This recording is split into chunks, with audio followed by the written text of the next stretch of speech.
Iremos retomar de imediato os trabalhos da sessão 1 do painel 2, subordinado ao tema As Forças Especiais nos Conflitos Assimétricos Globais. Esta sessão será moderada pelo Sr. Major-General Fernando Campos Serafino, comandante da Brigada de Reação Rápida do Exército Português, e serão oradores o Sr. Tenente-Coronel Proença Garcia e o Sr. Dr. Nuno Rogério. O Major-General Campos Serafino nasceu a 31 de janeiro de 1960 em Coimbra. Ingressou na Academia Militar em 1977. Tem o curso de Operações Especiais do Exército Português e o curso de Rangers do Exército dos Estados Unidos da América. Ao longo da sua carreira, desempenhou várias funções de comando e direção, Estado-Maior, ensino e instrução no Exército, no Ministério da Defesa Nacional e no estrangeiro. De entre outras unidades e órgãos onde prestou serviço, incluem-se o Centro de Instrução de Operações Especiais, a Academia Militar, o Instituto de Altos Estudos Militares, o Gabinete do Chefe de Estado-Maior do Exército, a Divisão de Planeamento de Forças do Estado-Maior do Exército e o Regimento de Infantaria 19 em Chaves, que comandou. Tem duas comissões de serviço no estrangeiro, uma no Saara Ocidental como observador militar das Nações Unidas e outra como chefe da repartição de informação da 3ª Divisão Italiana em Milão. Foi ainda porta-voz do Ministério da Defesa Nacional e diretor-geral de Armamento e Equipamentos de Defesa. Já como Major-General, foi diretor-coordenador do Estado-Maior do Exército e é, desde maio de 2011, o comandante da Brigada de Reação Rápida. Tem a palavra o Sr. Major-General Campos Serafino. Major-General. Muito obrigado. Muito bom dia, meus generais, Dr. Lobo-Amaral, Presidente da Associação de Comandos, senhores oficiais, agentes, praças e os senhores e minhas senhoras, diretamente. Permitam-me esta primeira oportunidade que tenho de, publicamente, no quadro das comemorações do 50º aniversário da criação das tropas de comando, dirigir uma saudação aos homens de comando, aos comandos, que servem na Brigada de Reação Rápida, seja no Centro de Tropas de Comando, no Batalhão de Comandos, ou nas outras unidades e no comando da Brigada, e também aos seus antecessores, naturalmente, particularmente os que já nos deixaram, de que eu conheci, e uma homenagem muito especial àqueles que nos deixaram ao serviço da pátria. Permitam-me ainda que agradeça o convite que me foi dirigido para moderar este painel. Estou a falar baixo? Ok, muito obrigado. E que felicito a Comissão e a Associação por esta iniciativa de organizar um seminário internacional sobre o papel das Forças Especiais nas Forças Armadas dos países da CPLP. É efetivamente um tema oportuno e que nos preocupa na nossa missão no quadro da Brigada de Reação Rápida, que, como sabem, enquadra as tropas especiais do Exército Português. O segundo painel que se inicia, e porque não estão aqui para me ouvir, mas sim para os nossos conferencistas, o segundo painel que se inicia hoje, com esta primeira sessão, tem por tema as Forças Especiais nos Conflitos Assimétricos Globais. E esta sessão é constituída por duas comunicações, uma primeira pelo Sr. Tenente-Coronel Francisco Proença Garcia, cujo tema é a nova conflitualidade e as forças de transformação, e uma segunda comunicação pelo Dr. Nuno Rogério, sobre o tema as Forças Especiais como instrumento sensível da política do Estado no quadro da nova conflitualidade. Passo a apresentar o primeiro conferencista. O Tenente-Coronel Francisco Proença Garcia ingressou na Academia Militar em 1985, desempenhou diversas funções tanto em Portugal como no estrangeiro, entre as quais em Timor-Leste, Angola, Moçambique e Guiné-Bissau, e também, ultimamente, em Bruxelas. É doutor em História e mestre em Relações Internacionais, é agregado em Relações Internacionais na Universidade Católica Portuguesa, publica regularmente artigos sobre assuntos de segurança, defesa e estratégia e tem 6 livros publicados. É atualmente adjunto do Jornal-Chefe do Estado-Maior do Exército. Sr. Tenente-Coronel, passo-lhe a palavra, estamos a ouvir com muita atenção. Muito obrigado.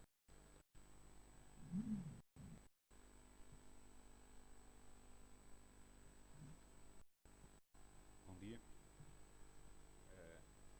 Não sei se estou a fazer ouvir bem.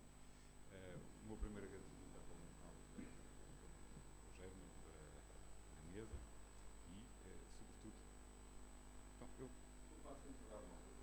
Eu começo a fazer isto porque não estou habituado a dar as aulas aqui no Instituto, vou continuar a cumprir a minha formação informal.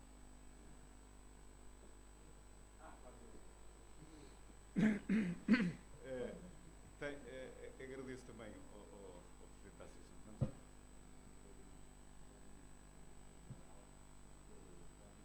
Vou para vir apresentar aqui uma breve reflexão sobre a nova conflitualidade e, seus oficiais, caros camaradas, vou então hoje abordar um tema que é a nova conflitualidade e as forças da transição. Vou caracterizar a nova conflitualidade numa primeira parte, depois numa segunda parte vou falar essencialmente das forças de alta tecnologia e do emprego de alta tecnologia hoje nas operações militares. Depois, no fim, vou ter que ler aqui umas passagens, para ver se não leio, mas só trouxe 3 folhinhas para ler na conclusão. Não vou focar o problema hoje do país e a situação económica e o que é que isso afeta as capacidades militares. Bom, mas aquilo fundamental é hoje percebermos em que tipos de teatros de operações é que nós temos que atuar.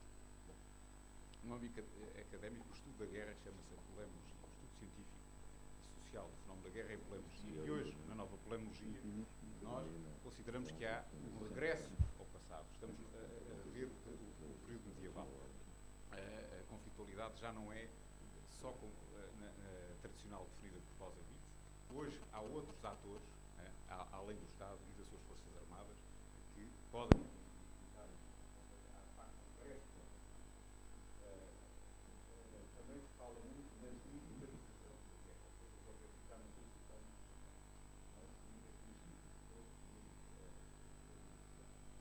hoje a conflitualidade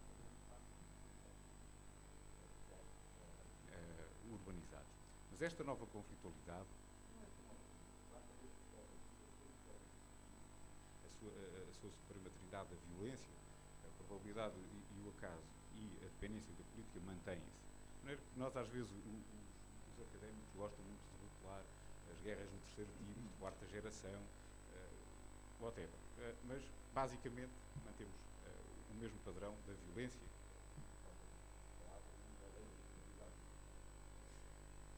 Mas, tendo isto, esta noção presente, o que mudou hoje, e daí o regresso ao passado, são essencialmente os atores que estão presentes.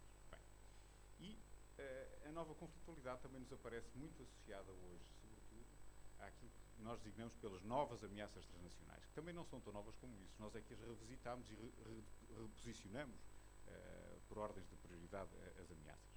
Mas a principal ameaça transnacional que nos aparece associada à nova conflitualidade é, sem dúvida, o fracasso dos Estados. Se nós formos consultar os conceitos estratégicos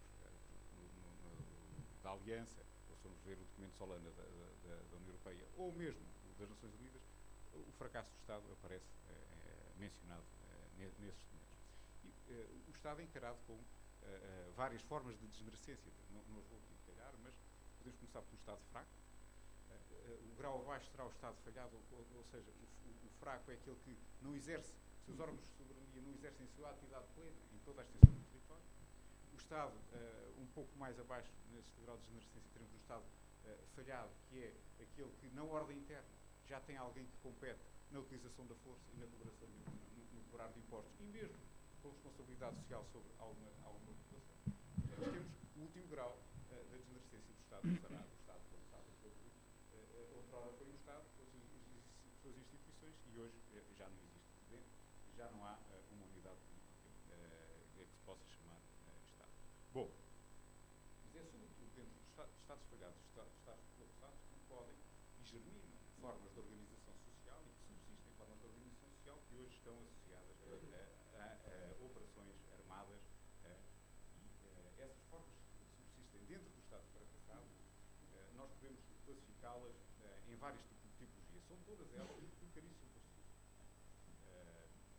tendo a noção de subversão como uma técnica de relações de poderes formais que visa o assalto e a tomada.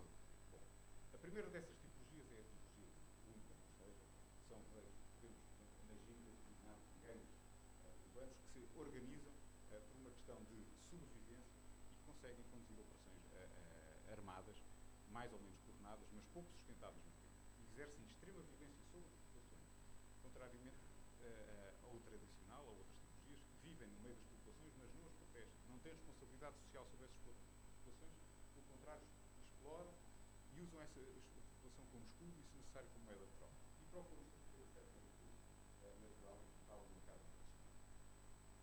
A outra forma de organização social que subsiste no Estado fracassado é, de uma forma genérica, etnolinguística. Aqui a pertença ao grupo é uma questão genealógica. Ou se nasce no grupo etnolinguístico ou não se pertence a este grupo. A diferença em relação ao anterior é a organização social, que há já a responsabilidade social sobre as populações que estão a ser protegidas por si. E já há uma hierarquia mais na organização para o combate e conseguem realizar operações mais sustentadas por tempo. E depois temos uma outra tipologia, que aquilo que diferencia das anteriores é, sobretudo, a componente ideológica, de maneira que é a subversão mais tradicional, a subversão popular, nós fomos conhecendo ao longo dos anos. Bom, e depois ainda há a subversão global, ou seja, o terrorismo transnacional, que prolifera e se desenvolve, sobretudo, onde não existe o Estado. Temos aquela grande mancha do Sahel, onde é hoje, onde campeia e onde ele consegue proliferar. Mas aqui a subversão global, porquê? Porque o que a diferencia da anterior é a forma de recrutamento, que é hoje global, a forma de financiamento, que é hoje global, e a sua atuação também é global. Atuou em Nova Iorque, atuou em Barcelona, em Madrid, em Casablanca, mas também atuou no Afeganistão, atuou na Somália, por fora. Ou seja, a diferença é que o global no recrutamento, no financiamento e na atuação. Bom, hoje também nos aparece a violência organizada associada à criminalidade organizada transnacional. Hoje, grupos de crime organizado transnacional têm mais poder do que determinados Estados, com o seu recursos financeiros conseguem destabilizar Estados. O que os diferencia do anterior é que não visam a tomada do poder, apenas desestabilizar o Estado para aumentar a sua liberdade de ação e, com isso, aumentar os seus lucros. Mas, com os recursos e com os meios que têm, conseguem exercer violência, grande violência e organizada, muito organizada. Bom, isto é uma das vertentes e é naqueles teatros de operações ou contra aquelas ameaças que as forças militares hoje prioritariamente atuam, nos diversos teatros de operações. Mas elas atuam como? Ou têm que atuar como? E eu vou-vos aqui trazer, e isto é o cerne da minha intervenção, são as inovações nos assuntos de defesa ou as forças da transformação. De uma forma genérica, são as forças de alta tecnologia. E hoje a guerra desenvolve-se à volta de vários vetores de inovação. E o primeiro deles, eu tenho-os aqui enunciado, e o primeiro deles é o domínio da informação. Eu não consigo... Somos militares e percebemos o problema da intelligence. Mas hoje a intelligence tem que ser near real time, em cima do acontecimento. E intelligence entendida como o acesso à informação, o processamento da informação e a transformação dessa informação em conhecimento, em tempo útil, senão deixa de ser necessário, está bem? É o near real time intelligence. Para isto eu necessito ter um conjunto de capacidades. E a capacidade é entendida como os meios tecnológicos, a doutrina do uso, a forma de emprego, tudo isso associado. Isto vai-me acelerar seriamente o meu processo de decisão, o meu loop de Boyd, do ciclo da decisão militar. De maneira que a informação transformada em conhecimento em tempo útil é hoje aquilo que é fundamental para as operações militares. Mas este vetor só é possível se eu conseguir ter aqui o domínio do espaço. Quer dizer, não é só a militarização do espaço, mas é o controle do espaço. A supremacia no espaço. Mais do que a supremacia aérea, eu preciso ter a supremacia do espaço, ou seja, o controle dos satélites. É o domínio do espaço e do ciberespaço. É um bocado revisitar o Mahan, quando nos falava do domínio do mar, quem dominasse o mar dominava o mundo, hoje é quem dominar o espaço domina o mundo.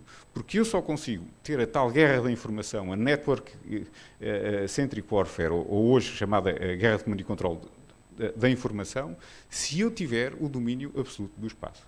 Sem isso, do espaço e do ciberespaço, que são dois espaços distintos, e cuja geopolítica ainda não está definida. Mas isto é fundamental termos isto presente. Sem isto, a guerra da informação não existe, a guerra do comando e controle não existe, e também não existe isto. Eu posso ter armas, tenho uma nova geração de armas, tenho aviões invisíveis, tenho fragatas invisíveis, tenho aviões sem tripulação e que combatem, armados, e que conduzem as suas operações tripuladas a partir de milhares de quilómetros de distância do teatro de operações, tenho a miniaturização, tenho armas de energia dirigida, tenho munições inteligentes. Mas isso tudo só funciona se eu tiver a tal Network Centric Warfare, essa capacidade da informação, da guerra do comando e controle, e se eu tiver a supremacia do espaço e do ciberespaço. Porque senão nada disto funciona. Está bem? Isto é fundamental. Bom, mas estas novas armas, esta nova geração de armas, militares percebemos perfeitamente, temos novas armas, temos que ter novas doutrinas para o emprego dos meios. Isto não é novo, a nova forma de organização. Agora, aqui há uma coisa que é extremamente importante e que adianto já, é a interoperabilidade dos meios. É fundamental. Então, para um pequeno poder como o nosso, um pequeno país como o nosso, para podermos participar em operações combinadas, se eu não tiver os meios interoperáveis, simplesmente não participo nessas operações. De maneira que a interoperabilidade dos meios dentro das organizações a que pertencemos é fundamental. Senão, não podemos participar. Bom, o outro vetor de inovação, que já também não é tão novo como isso, mas que temos que viver hoje nas operações militares, além do domínio da informação, é o papel dos mídia e da gestão das percepções, que tem influência significativa nas opiniões públicas, e as opiniões públicas têm a sua ligação direta ao poder político, e isso influencia a condução das operações militares. De maneira que a gestão das percepções é imperiosa. A engenharia de construção da opinião, as velhas operações psicológicas, hoje, com a Strategic Communication, com operações de informação, procuram moldar a realidade estratégica. Quando a realidade efetiva não corresponde aos nossos imperativos estratégicos, nós temos que moldar a realidade, criar uma realidade virtual. E daí a gestão das percepções, o papel da opinião pública, que é hoje fundamental. E temos que contar com a participação dos jornalistas nos campos de batalha, que condicionam e influenciam determinantemente as operações militares.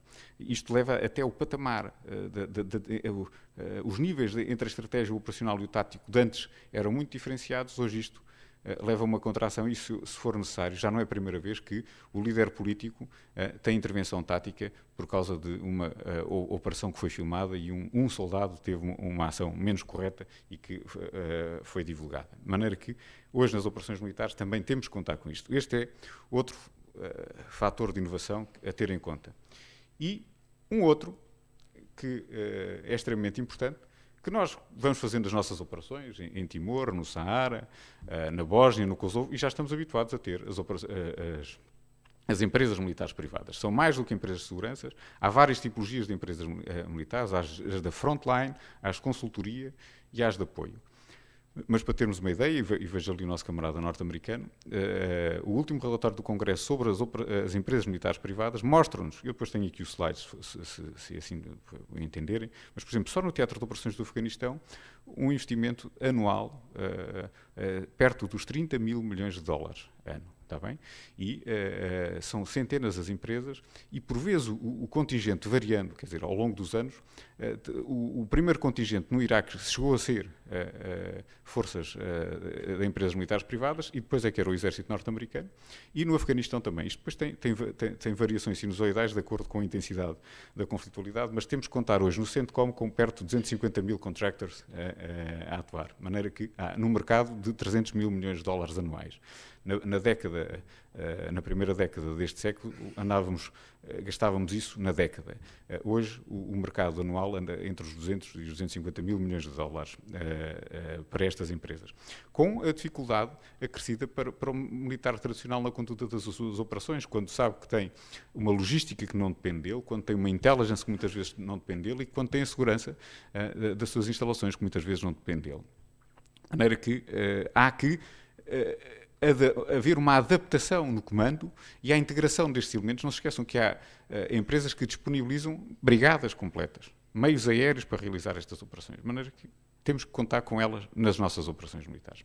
E alguns de nós já participámos, eu lembro, em Timor, os helicópteros em que nós andávamos, com a companhia, eram helicópteros, está ali o Cordeiro, estou-me a lembrar, eram helicópteros ucranianos alugados pelas Nações Unidas e que transportavam o módulo de apoio e os pelotões que houvesse, os aluetes não chegavam. De maneira, temos que nos habituar a isso, ou seja, temos que contar com isto. Bem, estes são os grandes vetores que eu vos queria trazer, que era essencialmente a preocupação com uma breve descrição de como é que é hoje a conflitualidade, quais são as tipologias subversivas que nós podemos encontrar nos teatros de operações e depois como é que nós temos que atuar. A atuação das forças militares tem que contar com estes vetores de inovação. A guerra da informação, os mídia, as novas gerações de armas, mas sobretudo o controle do espaço, está bem? E também com as empresas militares privadas.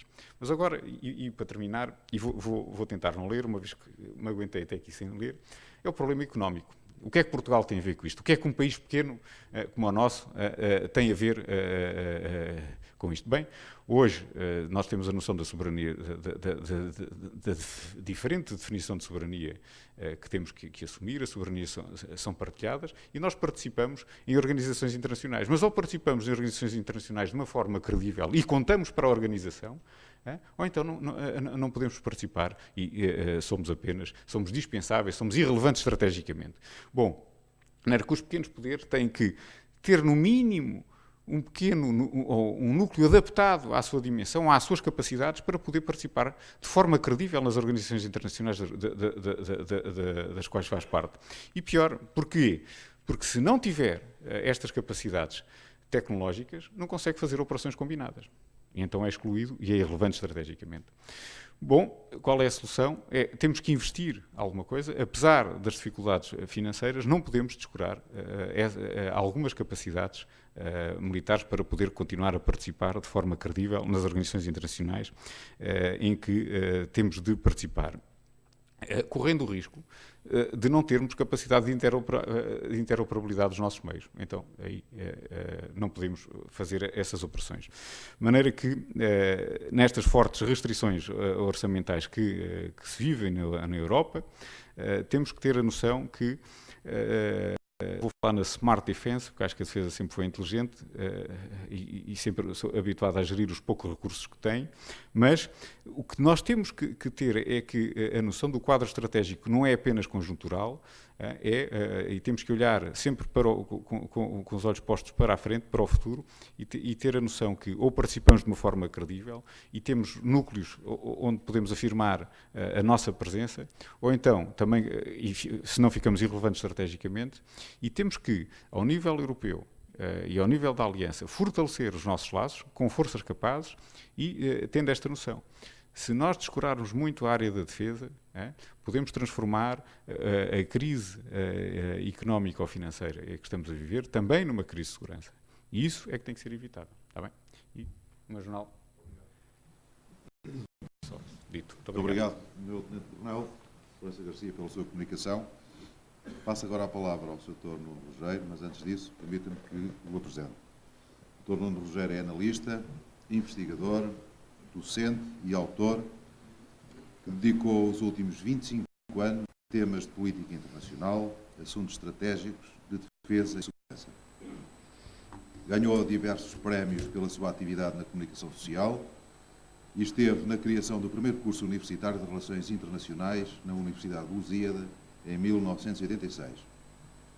Foi conferencista, professor e leitor em várias academias civis e militares, portuguesas e estrangeiras, incluindo no Reino Unido, Áustria, França, Alemanha, Rússia, Jordânia, Marrocos, Itália, Angola e Moçambique.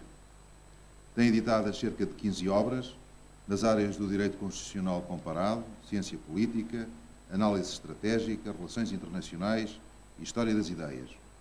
Mantém uma intensa atividade jornalística em diversos órgãos de comunicação social que eu pessoalmente acompanho com muito interesse.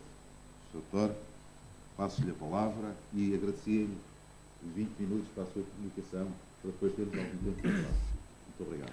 Vou tentar, muito obrigado. Srs. Generais, caríssimos amigos, antes de mais, uma saudação especial às delegações que vieram dos países lusófonos, da CPLP. Sei que estamos separados pela distância, mas estamos unidos por muitas outras dimensões. Umas podem ser ditas, outras não, outras são sentidas, sobretudo.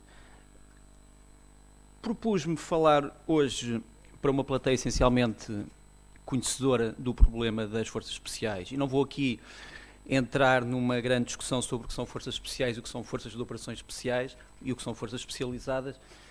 Vamos dar isso como praticamente decidido ou definido, ou não definido, mas gostaria de colocar o ponto tónico no uso das forças especiais pelo poder político, no uso das forças especiais pelos Estados. É evidente que nós sabemos que os Estados estão hoje ameaçados por várias maneiras, estão ameaçados internacionalmente e internamente, estão ameaçados pelo regionalismo, estão ameaçados por novas formas de conflito, estão ameaçados por uma redefinição da soberania, estão ameaçados pelas crises, mas de qualquer maneira é impossível fazer qualquer tipo de análise política, quer do ponto de vista da defesa, quer do ponto de vista das relações internacionais, quer do ponto de vista civil, quer do ponto de vista económico e financeiro, sem haver uma referência ao fenómeno do Estado.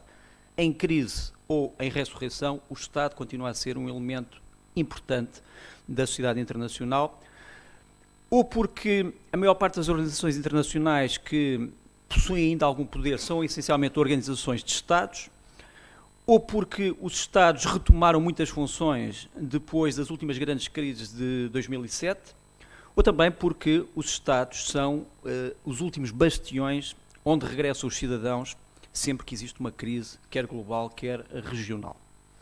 É evidente que perante estas ameaças, os Estados têm vários instrumentos de resposta.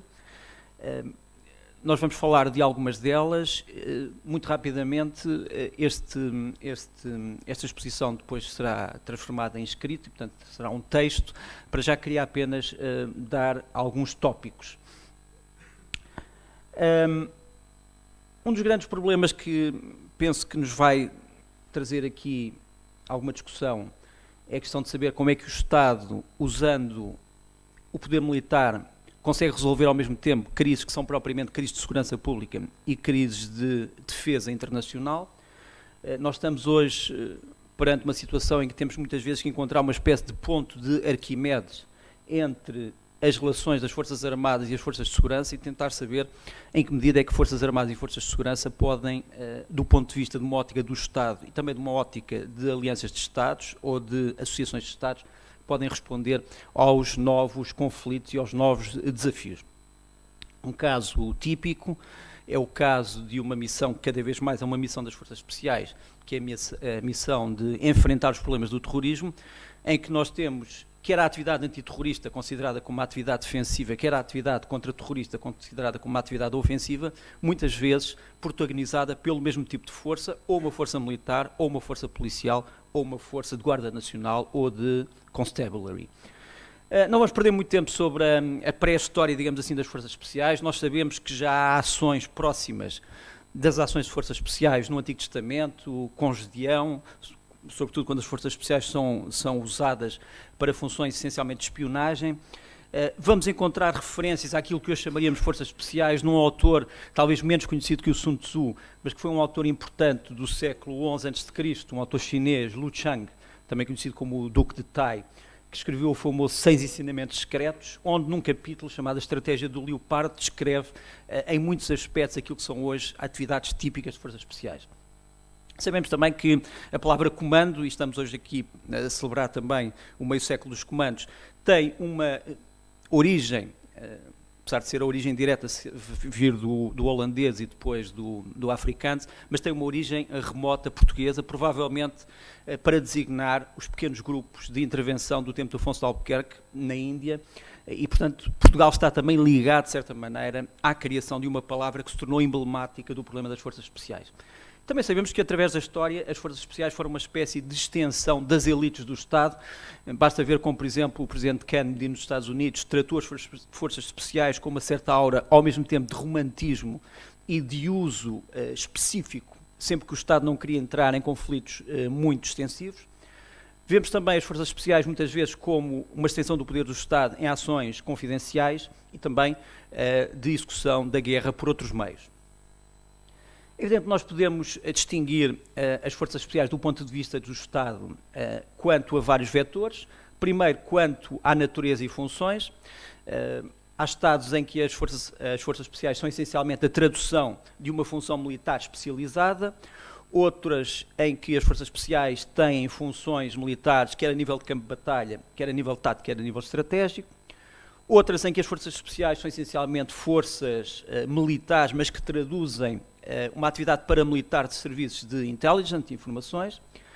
Temos também outros casos em que as forças especiais são essencialmente forças de auxiliares de reserva ou fundidas com forças especiais policiais e de segurança. Temos também outras situações em que as forças especiais são essencialmente forças militares, mas com uma aplicação de segurança pública. Veja-se que durante muito tempo no Reino Unido foi o SAS, essencialmente uma força militar que teve que intervir em situações de segurança urbana e de contra e antiterrorismo. Temos outras situações em que as forças especiais são essencialmente forças policiais e de constabulary, portanto, se quisermos, de Guarda Nacional, mas com valências militares. Temos outros sistemas em que as forças especiais são essencialmente constituídas por milícias ou forças milicianas, e outras em que as forças especiais vêm de uma espécie de guardas pretorianas de resguardo do regime e do poder político central. Quanto à cadeia de comando, também sabemos que nos vários Estados as forças especiais têm formas diferentes de organização hierárquica. Há uns anos atrás tivemos cá em Portugal o general Polko, o ex-comandante do Jugrom, portanto da unidade contra-terrorista polaca, que também foi um dos diretores do Gabinete de Segurança Nacional. Uma das observações do general Polko em relação à Polónia, mas também em relação a outros países que ele tinha conhecido, incluindo o Afeganistão, é de que todos querem coordenar, ninguém quer ser coordenado. É uma expressão que eu acho que, de certa maneira, define bem aquilo que muitas vezes hoje se passa quanto à tentativa de definição do sítio onde colocar as forças especiais face às cadeias políticas e militares do Estado. Mas, de qualquer maneira, se quiseres-me fazer um resumo muito breve quanto às várias possibilidades de cadeias de comando, temos situações em que as forças especiais têm uma cadeia de comando essencialmente militar até ao Estado-Maior, até ao nível de Estado-Maior.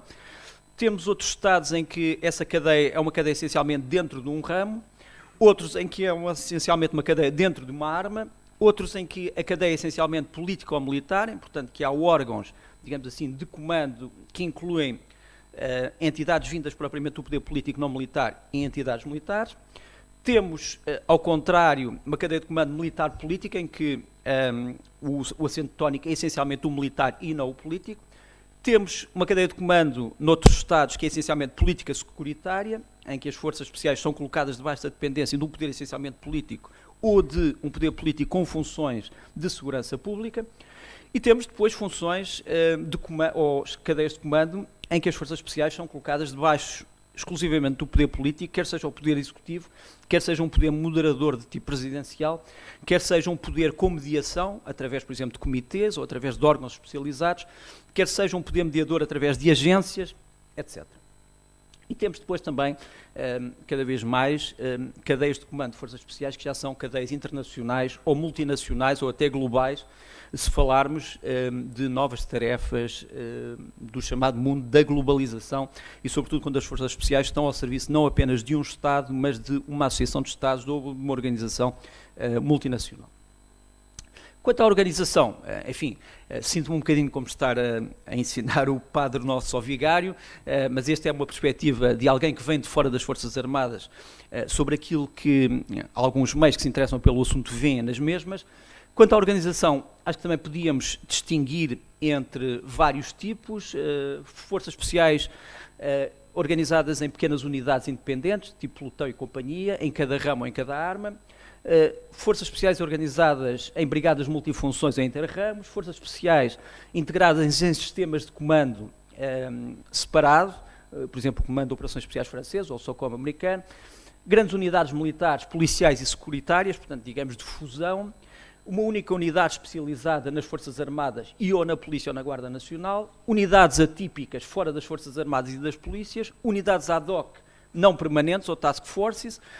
O caso, por exemplo, da unidade que foi criada para resgatar reféns de uma representação diplomática em Lima, no Peru, e que, no fundo, combinou nessa operação forças que foram preparadas em 6 meses, em poucos meses, entre Polícia, Guarda Nacional e Forças Armadas, e depois também a possibilidade de algumas forças especiais de alguns países do mundo serem meramente forças convencionais adaptadas para determinadas missões. Quanto ao mandato e estatuto, também há diferenças. Há estados em que as forças especiais só podem atuar em território nacional, outras em que só podem atuar no exterior, outras em que podem ter uma atuação ultramarina ou insular, outras que podem atuar estadualmente, localmente e regionalmente, sendo que cada um dos escalões não se confunde com o outro. Vamos ver isso sobretudo na experiência indiana. Vamos ver casos em que as Forças Armadas atuam sem condicionamento geográfico, portanto atuam globalmente, outras em que têm que atuar apenas com mandato expresso, outras em que podem atuar com mandato implícito, outras podem atuar apenas com caveats, portanto com limitações. O caso mais famoso recente é o caso das Forças Especiais Alemãs no Afeganistão, que não podem praticar determinados tipos de ações. Causou um grande escândalo há pouco tempo na Alemanha o facto de saber que uma unidade dos KPSK alemães ter tido debaixo de mira alguns chefes importantes talibãs, mas não os ter abatido porque considerava que isso não fazia parte do seu mandato, mesmo estando sob fogo. E depois, obviamente, também há formas atípicas de mandato, em que os mandatos são definidos conforme a operação e não propriamente com base num código permanente. É evidente que o Estado tem vantagens no uso operacional das forças especiais e das forças de operações especiais. Elas representam essencialmente forças com flexibilidade, experiência e prontidão. Essencialmente têm uma capacidade expedicionária de projeção de força, autonomia, adaptam-se a cenários de não-guerra, a cenários de pós-conflito, adaptam-se também muito facilmente por causa da sua alta capacidade e multifuncionalidade, têm, em princípio, superioridade de uso, conhecimento e emprego faseado de armas e equipamentos especializados, são muitas vezes um reservatório de competências e talentos únicos que não se conseguem encontrar, quer noutras Forças Armadas, quer muitas vezes em outros órgãos do Estado. Há muitas vezes também uma motivação especial e uma interoperacionalidade interna e internacional. Muitas vezes são as forças especiais aquelas que têm mais experiência de colaboração internacional. Muitas vezes também são as melhores plataformas experimentais para novos métodos, equipamentos, armas e tipos de pessoas que querem entrar dentro da experiência militar. Quase todas elas são essencialmente forças modernas ou encarnando um certo tipo de modernidade. São também vistas como tendo essencialmente um poder dissuasor, preventivo e antecipador, aquilo que costumamos chamar de preemptive. Muitas vezes têm uma capacidade não convencional, clandestina, que também é apreciável para determinado tipo de conflitos. O seu uso pode muitas vezes não ser admitido pelo Estado e, portanto, há um problema de negabilidade no relação ao uso das forças especiais que não consegue ser formulado em relação às forças convencionais. São essencialmente também dotadas, em geral, de furtividade e o seu uso muitas vezes tem um menor peso psicológico na opinião pública, quer em termos de baixas, quer em termos do próprio empenhamento. Há, obviamente, desvantagens do uso das forças especiais, das forças de operações especiais, sobretudo quando o poder político avalia mal as situações internacionais ou internas. Um dos riscos é o da banalização ou de convencionalização de forças especiais.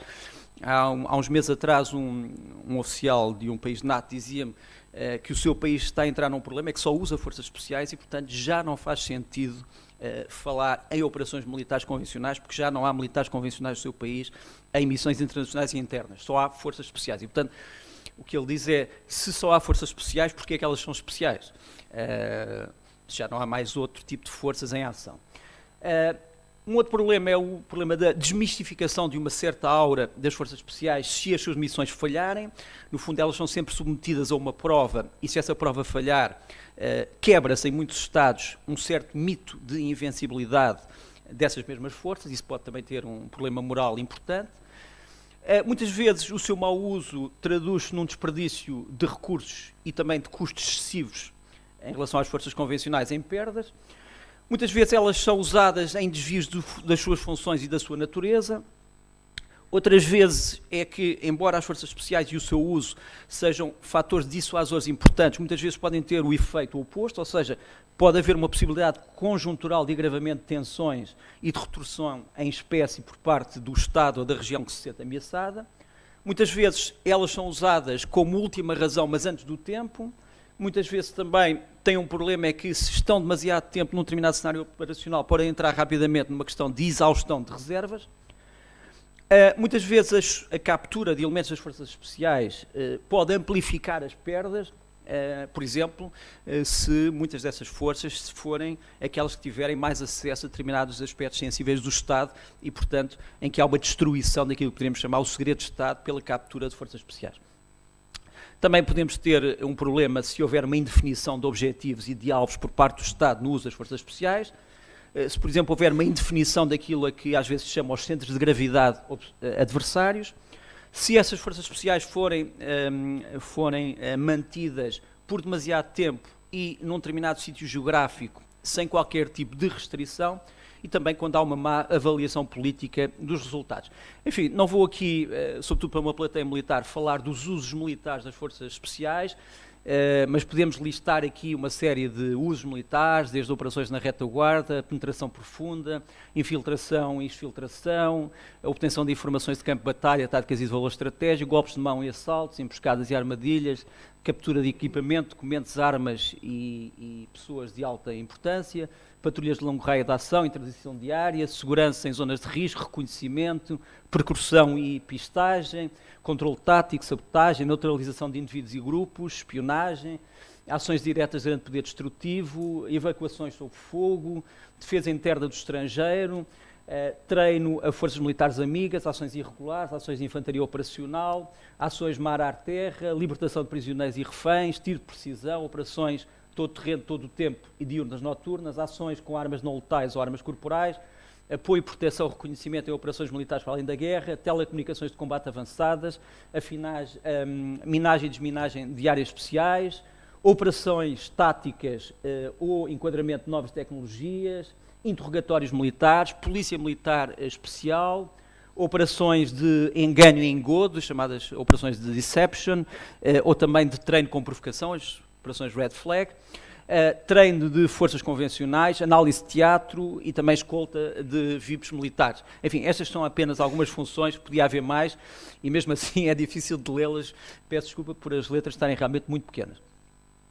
Quanto aos usos chamados políticos das forças especiais, sabemos que muitas vezes, e sobretudo nos cenários da nova conflitualidade, elas podem ter funções que, embora sendo funções militares, estão muito próximas de atividades políticas tradicionais. Falamos, por exemplo, do seu papel na ação psicológica, nos assuntos civis, na propaganda e agitação, na desestabilização, em ações de choque e espanto, na obtenção de informações políticas e de intelligence não imediatamente militares, na detenção de indivíduos especiais. Cada vez mais, como sabem, isso tem tido relevância quando se trata da captura de criminosos de guerra. Conduta de processos negociais delicados, é um aspecto às vezes não citado, mas muitas vezes as forças especiais são também usadas para formas de negociação política em teatros de alto risco. Funções de subversão, funções de contra-subversão, funções de contra-insurreição, funções de guerrilha e de guerra revolucionária, funções de contra-guerrilha, funções de enquadramento civis, funções de criação de milícias e de apoio a estratégias indiretas. Em alguns modelos políticos, que ainda são modelos ideológicos, vamos ter também as forças especiais como elemento de comissariado político e enquadramento ideológico nas Forças Armadas e também ações de apoio humanitário, médico, logístico, evacuações, etc. E operações em língua estrangeira e tradução operacional, que muitas vezes também têm uma importância especial. Depois temos usos político-militares, por exemplo, o apoio ao enquadramento de forças de segurança, A França teve um largo espectro de experiências nesse aspecto, o Reino Unido também com o uso de forças armadas no Ulster em funções de polícia. Temos as ações paramilitares de serviços de informações, em que as forças especiais são muitas vezes usadas como extensão de serviços de informações, ou os serviços de informações possuem eles próprios forças especiais, funções de contra-terrorismo e antiterrorismo, ações de cooperação internacional e ligação, treino de funcionários civis, o caso, por exemplo, da escola de treino no Djibouti, que tem sido preciosa para o treinamento de diplomatas em situações de guerra ou de sobrevivência no deserto. Ações diretas ou indiretas de polícia em cenário de conflitualidade, busca e captura de foragidos internos e internacionais, contra a proliferação nuclear, bacteriológica, virológica e química, proteção de infraestruturas, ajuda à reconstrução e ao desenvolvimento em zonas disputadas, ações de polícia criminal e judiciária em zonas de conflito, também é uma área que tem estado em expansão e que é pouco conhecida. Só 3 exemplos de caso. O caso indiano, que essencialmente é um caso de organização especial que eu trouxe porque é menos conhecido e depois porque se trata de um país de grande dimensão que tem tido um problema de conflitos não convencionais muito extenso, até conflitos, digamos, de guerrilha e passando por conflitos essencialmente contra-terroristas. Temos aqui imagens de várias dessas unidades, dependendo de vários ramos, do Estado indiano. Essencialmente as coisas passam-se assim, as forças especiais indianas têm essencialmente uma componente da Marinha, corresponde mais ou menos aos SEALs americanos, ou ao DEE português, chamado Marcos, essencialmente com base em Abhimanyu, em Goa e em Kochi. A base de Goa é uma base mais recente. São essencialmente 2.800 homens de operações especiais da Marinha. Temos a chamada Special Frontier Force, a SFF, que é essencialmente uma força especial dependente não dos militares, mas do setor paramilitar do Estado e das forças de informações, dos serviços de informações, do chamado RAW. O efetivo é essencialmente 10 batalhões. Temos dentro do SFF um grupo especial de proteção, que também depende do RAW, que faz essencialmente defesa estrangeira, no sentido de auxiliar países estrangeiros aliados, e também faz operações especiais no exterior. Temos o chamado Comando Garud da Força Aérea, cerca de 2.000 homens, que faz essencialmente proteção de infraestruturas da Força Aérea e faz também operações de não-guerra contra a insurreição e tem uma especialidade que é essencialmente a projeção de força através de aeronaves. Temos, já sob a comando da Polícia e do Ministério do Interior, os chamados National Security Guard, cerca de 14.500, que depois têm várias subunidades, algumas delas sendo subunidades que vêm de forças militares e de forças policiais. Foram os National Security Guards que estiveram essencialmente em ação quando se deram os ataques a Mumbai. Temos os paracomandos do Exército, 8 batalhões, que fazem essencialmente ação psicológica, subversão, guerra revolucionária, reconhecimento, patrulhas de longo raio de ação. E temos depois, nos Estados, e dependente das polícias estaduais, várias forças especiais e de contra-terrorismo de tipo SWAT. O caso argentino é um caso também interessante, porque é um caso em que as dependências são diversas e em que estas forças foram usadas, digamos assim, em conflitos políticos de alguma polémica, o caso, por exemplo, das Malvinas ou das Falkland. A Argentina tem essencialmente um grupo de operações especiais na Força Aérea, uma brigada, com várias especialidades, salto operacional de alta altitude, patrulhas de longo raio de ação. Tem depois um grupo de forças de operações especiais que está incluído no Exército na brigada da Força de Reação Rápida e que tem várias unidades que estão aqui descritas. Tem depois uma força também do Exército, essencialmente para combate em montanha. Tem uma força da Marinha, o grupo de combates anfíbios. Tem depois o famoso grupo de mergulhadores estáticos, ou os buzos estáticos, que tiveram um grande protagonismo nas Falkland. Temos o chamado grupo Alacrán, ou Lacrau, que é um grupo da Guarda Nacional, essencialmente especializado em sequestros, em terrorismo e proteção VIP. O grupo Albatroz, da Prefeitura Naval, que está essencialmente vocacionado para as operações ribeirinhas. E depois temos vários grupos policiais estaduais e federais muitos deles com elementos que vieram das Forças Armadas, mas que atuam sobretudo na área do grande banditismo ou de combate ao grande banditismo.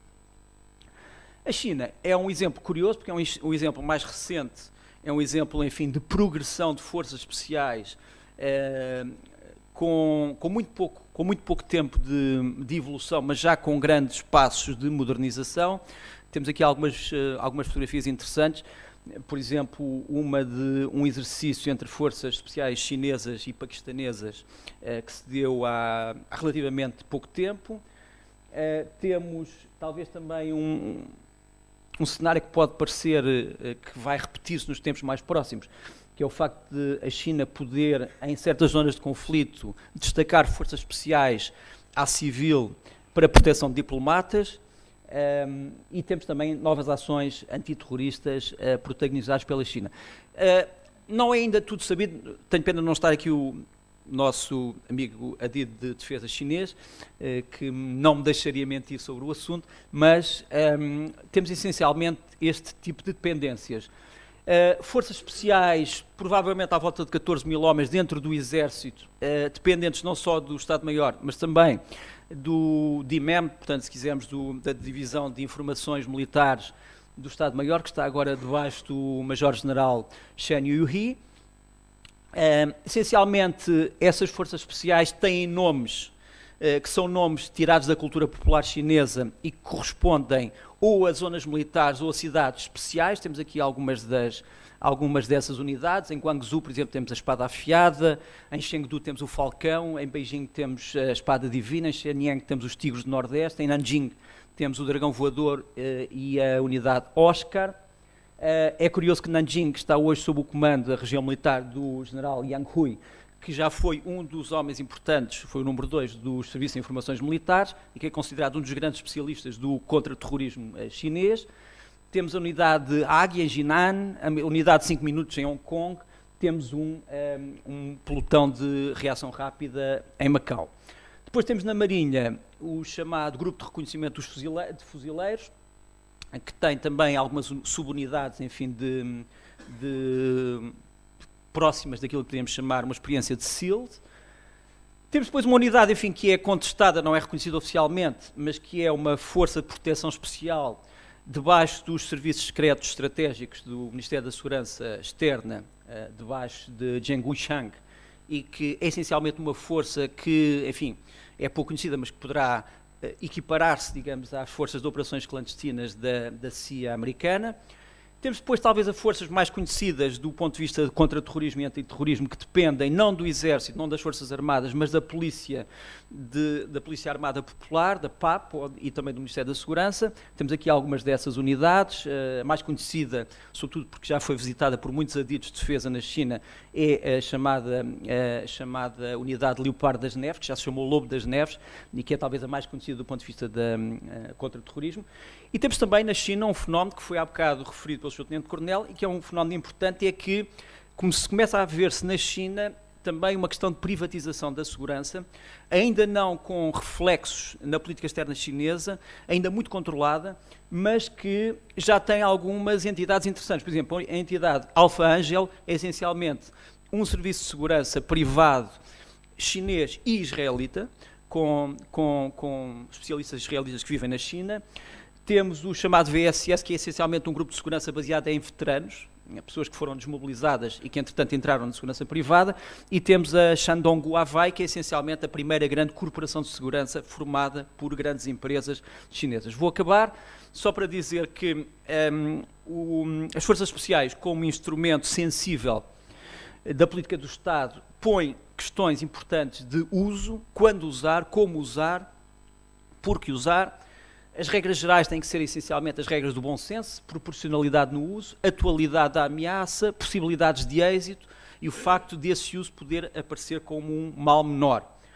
É evidente que é preciso nos Estados haver um equilíbrio entre o consenso político dos órgãos de soberania e a necessidade de manter sigilo operacional, metódico e técnico sobre o uso das forças especiais e é obviamente preciso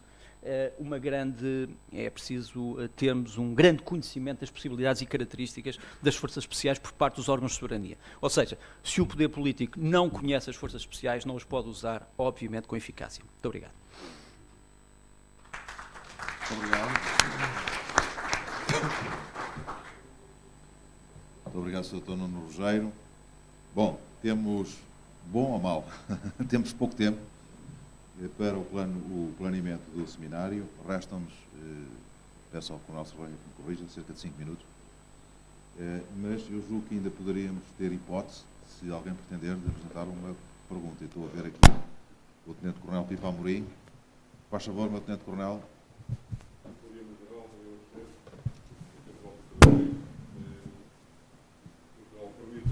Antes de mais, felicito os oradores pela brilhante explanação aqui destas temáticas. Permita-me igualmente que faça aqui uma ressalva para a Comissão que organizou este seminário pela pertinência de ter, e como é exemplo aqui neste painel e nesta mesa, especialistas destas temáticas, não só ao nível da instituição militar, mas também da nossa sociedade civil.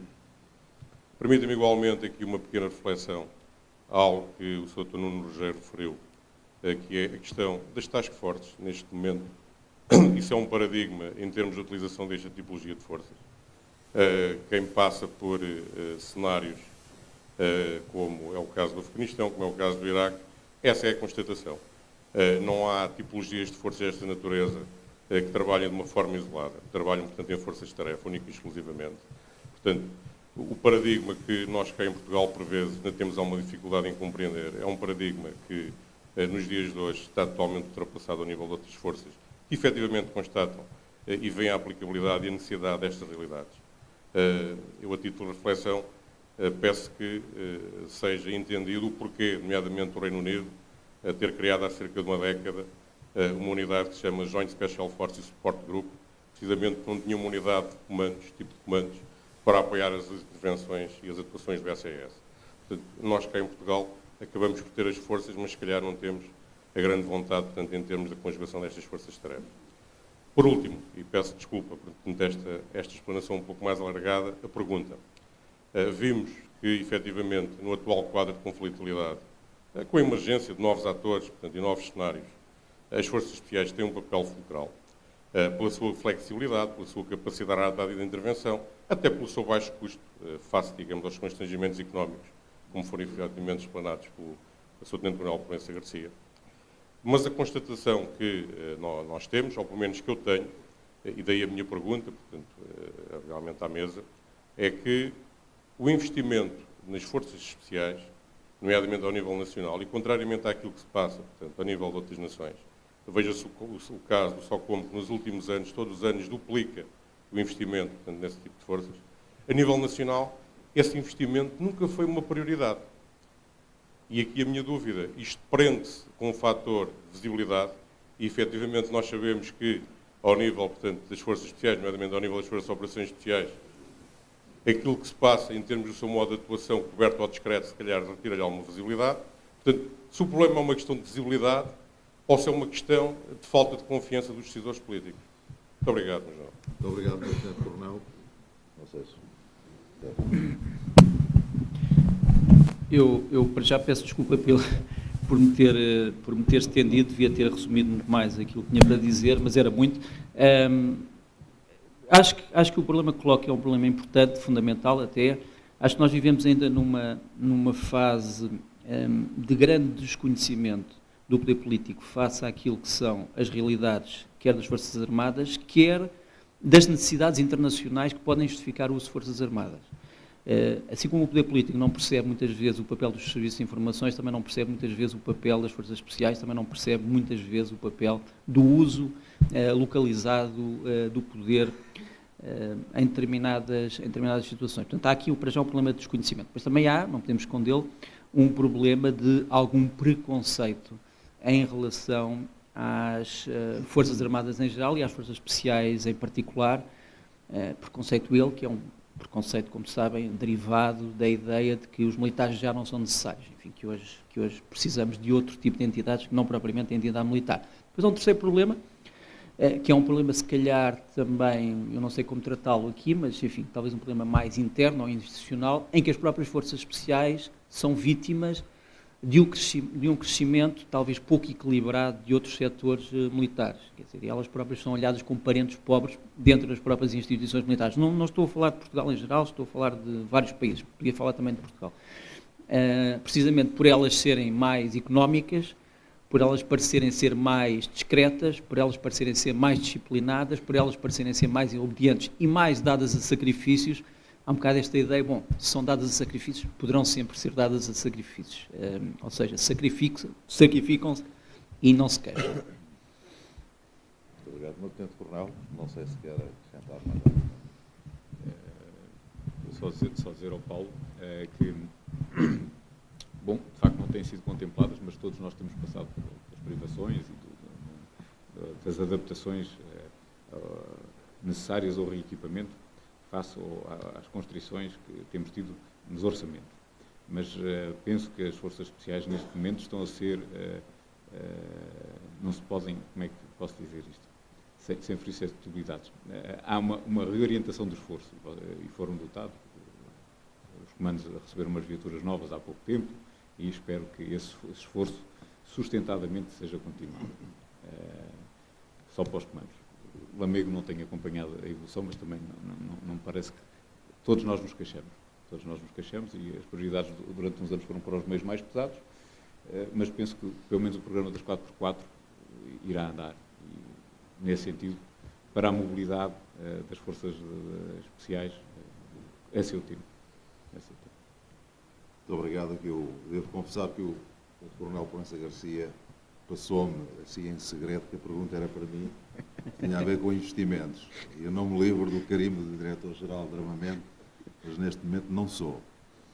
Agora, se me permitam, porque são os nossos convidados, são os conferencistas, não sou eu, de qualquer maneira, a pergunta colocada a pergunta e a introdução pelo Tenente Coronel Pipa Amorim, sendo um homem que conhece de uma forma transversal todas as forças nacionais, forças especiais ou tropas especiais, tem toda a pertinência, designadamente nesse novo conceito, e que saberá que nós estamos a trabalhar nessa perspectiva, no quadro da Brigada de Reação Rápida, orientados por cenários de emprego de forças, em que cada vez mais faz sentido ir buscar as melhores competências onde elas existem e conjugar essas competências em forças-tarefa, em agrupamentos de força, que vão até ao escalão brigada. Desde aquilo que nós temos de mais simples, mais pequeno, que será o núcleo inicial da FRI, constituído por uma força, com a base de uma força paraquedista, mas depois podemos conjugar e acrescentar forças de uma forma absolutamente racional. Relativamente aos investimentos, é certo, tem toda a razão naquilo que diz, nós também temos que dar esse passo, que é não encarar os investimentos das forças especiais meramente como aquisição de equipamentos, mas como programas integrados, e esse trabalho está, efetivamente, a ser feito a nível do Estado-Maior e contam com a nossa colaboração. Temos de ser capazes de integrar todos os vetores de desenvolvimento de capacidades. É o que estamos a falar é de capacidades. Não é meramente comprar viaturas e depois saber para onde é que elas vão, mas é comprar viaturas, comprar rádios, falar em organização, doutrina, emprego de forças, conceitos de emprego. Tudo isso tem a ver com o que está a ser feito, que são os programas de desenvolvimento de capacidades. Okay? Mas agradeço a sua pergunta. O tempo é ditador, julgo que vamos ficar por aqui. Muito obrigado. Eu agradeço em primeiro lugar ao Dr. Nuno Rogério, Tenente Coronel Proença Garcia, pelas comunicações que nos apresentaram com muito interesse, e também agradeço a todos a vossa atenção e partimos para um período de intervalo de 15 minutos. Muito obrigado.